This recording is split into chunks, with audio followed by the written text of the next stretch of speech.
What up, guys and girls? Austin here, aka Sinister Taco 101, and what we have here is it's sort of a side by side of a gameplay of Battlefield 3 and Modern Warfare 3 that I recorded earlier, and this was the best aspect ratio I could get, and I wanted to show off a little bit more of Battlefield 3 since really everyone has already seen a lot of Modern Warfare 3. Even though both games are amazing, I still prefer Modern Warfare 3 over it. That's just my personal preference though, because it's more fast paced. As Modern Warfare 3 runs at 60 frames a second and Battlefield 3 at 30. And as you can tell, it takes long to die in Battlefield 3, as you just saw me get killed there. And I'm already 7-0 in Modern Warfare 3 and I already died there. Although I did join into this Battlefield 3 game late, it does go on for 16 minutes, and I had to use two different Modern Warfare 3 gameplays and edit them together to match the Battlefield 3 one, so that it's just not left alone, so that you could constantly see a comparison. And this is, I'm not sure what this map is. On Modern Warfare 3, it is Hard Hat, and on here, it's the one subway one that was first released during the beta that I do have the gameplay up on. And a lot of the glitches are fixed now, but I did notice one huge one with the graphics. And if you're outside and you look at the the trees, if you go into the trees and you try while under the trees looking out towards the sky or a different area, you'll see the trees just disappear on your screen like they never existed. So it's a little bit of a frame tear there. I would just guess a frame tear at least. It's something to do with the graphics. And there's a dark corner guy. So far, my one complaint about Battlefield 3 is all those flashlights they have, and you'll see a couple throughout this clip where they just completely blind you, worse than flash grenades, as you just saw there in the right corner. But I definitely would recommend both games, but if you can only get one, I would pick Modern Warfare 3. Battlefield 3 is an amazing game, but to me the only good quality about it is the fact that it's very team-based. The graphics are good, but I don't care too much for graphics, as that doesn't make or break a game. It's more of the fun factor for me. For example, Minecraft doesn't have amazing graphics, but you notice it's one of the most played games of all time. Battlefield 3 is sort of the baby between Call of Duty and Halo. And the reason why I say that is not Halo Reach, but Halo 3. Because Halo 3 was the best you could get for team play. And that'll always be true. And I can't wait. And I believe Halo 3 came out in 2007, so probably 2017 is when they'll make the remake of Halo 3, just like they did with Combat Evolved, which is now Halo Anniversary. And I wasn't really a fan of it, but pretty much all you're doing is paying $25 for the single player campaign, and then the rest is just a map pack for Halo Reach, which I'm not a fan of because I didn't really like Halo Reach. It definitely doesn't belong in the same sentence as Halo 3 and Halo 2. And until I doubt that I will ever see a game like Halo 3 for the team aspect of it, where there was constant callouts. Every single inch of every map, there was a specific callout you could use, and your teammates would immediately know what's going on. Where there is also callouts for Call of Duty and Battlefield 3, but there aren't as many, and it doesn't really add to the aspect. Normally, you'll just say what part of the map you're on, and then you're good there.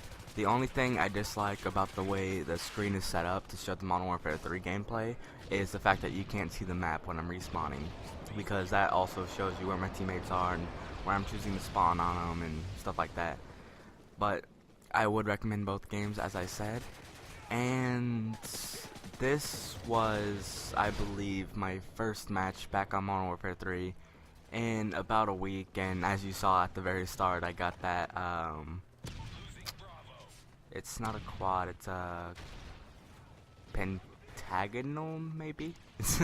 I don't know the word for it, but you saw me get that spray down of 5 people, and then get the double kill with the Predator. and then call in my attack helicopter, which made me 8-0 immediately at the start. And the score isn't that impressive at the end of that clip. It's I think like 31 and actually it's 33 and 21. But you're not gonna see all of it because I had to cut off the like last 30 seconds. See, look how blinding that is. That can cause seizures. But I believe I cut off the last 30 seconds of the Modern Warfare 3 clip to make way for the second clip I have, which is P90 gameplay. And I use that to match to the very end of the Battlefield 3 stuff, just so it's kind of even, because if I didn't, then you'd just see a small Call of Duty thing in the corner, and then the rest is just a big black screen, so it wouldn't really have been worth it, so I decided just to cut a little bit out of that. And another thing I dislike is it's not really a long respawn time, but it's you know, it's more than average, I would say. And it kind of gets annoying when all your teammates are dead, and then you have to wait to respawn, then you have to start all the way at the back of your area. It just gets very annoying, and I was pretty blind right there, as you can see. And I don't know if they came out with it yet, but I remember hearing that Battlefield 3 was going to patch their flashlights because they figured out, hey, it's blinding people, we should probably fix that. And it's a real, see, that's my teammate doing that to me. And it's a really cheap tactic. Like, in this small area, the walls can't be blown apart, so just have someone standing at each door and just blinding people as they try and come in. Then you can easily blow up the, I'm not really sure what it's called, but you can blow up the objective, and not really much of a problem. As you can tell, it's kind of cheap. Something I dislike, so yeah. Also, if anyone doesn't have Steam, I would recommend getting it. It's what I play all my computer platform games on, and what they're doing right now is the daily wishlist giveaway, which is every day Steam has a new daily deal where they'll have like a brand new game. Like, they have one called Dungeon Siege 3. It's on like normal price is $50. It's on sale for 20. That's 60%. Well, the daily wishlist giveaway is it's all month in December, I believe, until at least Christmas. I think actually until the 31st of December. And what it is you have to have over 10 games on your wish list. And what your wish list is, as it says, something that you wish you had.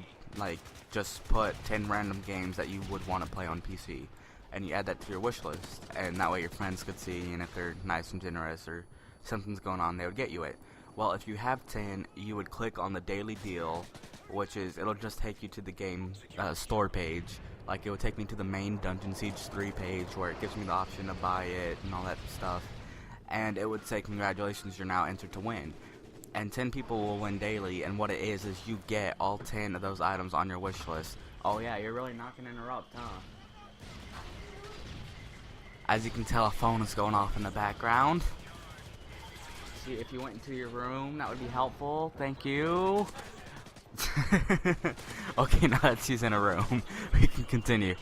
So, for example, my wish list is as follows: Batman Arkham City, The Elder Scrolls V Skyrim, LA Noire The Complete Edition, Assassin's Creed Revelations, Saints Row the Third, Modern Warfare 3, Payday the Heist, Deus Ex Human Revolution, Lord of the Rings War in the North, and Call of Duty World at War. And since I'm entered in the daily competition just by clicking on this thing, I have a chance of winning all 10 of those games, which would save me a couple $100, because that's their prices and stuff. And only 10 people will win each day, but that's each day. Not to mention, Steam has amazing deals. Like, I have probably around 30 games now on Steam, and most gameplay you get from me besides shooters like this is all computer gameplay. But, as I was saying, so, and I didn't buy all those full price, because I'm not rich. I got pretty much all those games on sale for a huge discount. It's like up to 90%. And my favorite time of year, which is Christmas, they have even more deals. They have Well, they just had their huge fall sale, which was, I believe, like 3,000 games all on sale for huge prices, 60, 70, 80% off. And their Christmas sales, they have about 20 to 30 games. Actually, they have more than that. They have about 100 games each day that are on huge discounts. And they go by day, meaning the next day, those games won't be on sale anymore. New games will. So you kind of have to go by the moment. If you see a game you want during the Christmas sale and it's on sale, it's not going to be that low again for a very long time. So you might as well get it then. Wow, this has been a pretty good 10 minutes. I was actually kind of getting nervous because I didn't really have too much to talk about. Although I think the next gameplay commentary I'm going to be bringing is should prostitution be legal. I think that's going to be my next one, just because I have quite a few interesting things to say on it. So yeah, and I'm hoping I have the game volume low enough to become a healthy mix, and I just completely turned on that dude. And if you freeze a couple seconds back, you'll notice I didn't see a dude that was right there. So, I mean, I just saw that when I was watching over the recording to edit it and stuff. So I could have gotten an extra kill, but unfortunately I didn't. So, but oh well, what are you going to do? I still went positive by 13 kills. So, as I was saying, I would definitely recommend getting Steam. You know, every couple of bucks you can get yourself a good game. And if you are a commentator also, or if you're just a good friend or whatever and you'd like to be featured in one of my commentaries, then you're always welcome to just message me on Xbox Live, or if you're a friend and you have my phone number, then text or call me and just ask. And then we'll figure out something that we can talk about, because I'm an interesting person, but when I'm commentating, it's either just because of the fact I get a little bit nervous of what everyone thinks, and the fact that my voice, I don't like my voice. It's kind of deep, and I guess because of the fact that my voice is deep, it's not really that interesting. Like, some of my favorite commentators, their voices are a little bit higher than mine, and it makes it a lot more interesting and funnier. Well, since my voice is deep, I don't really have that aspect, so I have to come up with other things to talk about. And something that's not very smart, unless you only have a little bit of time to talk, is talking fast, like I just was. For example, I still have another 4 minutes, well, 3.5 if you want to get technical, to talk. Yet here I am rushing over every single word, which in the end is just kind of going to be bad, because it's going to lose a couple of you, and then you're going to have to rewatch. Well, never mind, because then I'll get more views. Never mind. But anyways, the thing about being a good commentator is it's always good to know what you want to talk about, which I don't. I'm more of a spontaneous person, and sometimes that's good, sometimes that's bad, just depends on the person. And I think I kept stopping on the Modern Warfare 3 gameplay because I was texting. I do have a habit of that too, and for some reason whenever I'm recording, people have a habit of texting me and calling me and stuff, which surprisingly, for these 13 minutes, no one has, which I probably just jinxed it. But yeah, I think for my next gameplay commentary, like actual commentary that's not in a series, like, I think I'll be uploading some Overlord tonight, maybe tomorrow and stuff, but I think my next guest is going to be my girlfriend, because I haven't done a commentary with her in a while, and I would love to hear her opinions on some things. So you can look forward to that, and guys, tell me what you think of this. I think next time I'm going to work on editing it a little bit more so that it shows both, and it'll just split up the screen so that one half is Battlefield and the other half is Modern Warfare 3. I think that's what I'm going to do. But I kind of wanted to highlight a little bit of the Battlefield 3 gameplay, since you've only seen the one episode of Battlefield 3 on, well, that one gameplay of Battlefield 3 on my channel, and then you've seen a couple different Modern Warfare 3 stuff, and a whole bunch of Call of Duty and all that. So I thought I'd mix it up with something different and show off more of that. And you get all the experience with Modern Warfare 3, it's just a little bit harder to see. So what I would recommend is full screen, or if you're on a phone, like I watch most videos on my phone, just because of the fact that, you know, I prefer it because my computer, it's slow, and I only use it when I have to. If I can, I'll either use my laptop to look up stuff, or my phone to do other stuff. And I get shot in the back. My teammate just watches me die. I kind of do like the animation though. When you die, your hand is like, "Help me!" Oh, and you just die. So yeah. All right, but if you did enjoy this, guys, remember to leave a like, favorite, comment, and subscribe if you want to see more. And I'm always looking for more feedback. So just tell me what you liked and what you didn't like about the video, and I'll see what I can do to try and fix that. And I this was a late game of not a late game of Rush on Battlefield 3, and then a gameplay of Domination and what is it called? Kill Confirmed on Modern Warfare 3. And as I said, if you're always looking for a dual com, just contact me through YouTube or whatever, and I'll get back to you. Alright, but the commentary here is coming to a close, and as I said, if you enjoyed this, leave a like, favorite, comment, subscribe if you want to see more, and watch my friend fail with his aiming. Etu John isn't the best player, but he's kind of funny to watch. Alright guys, peace.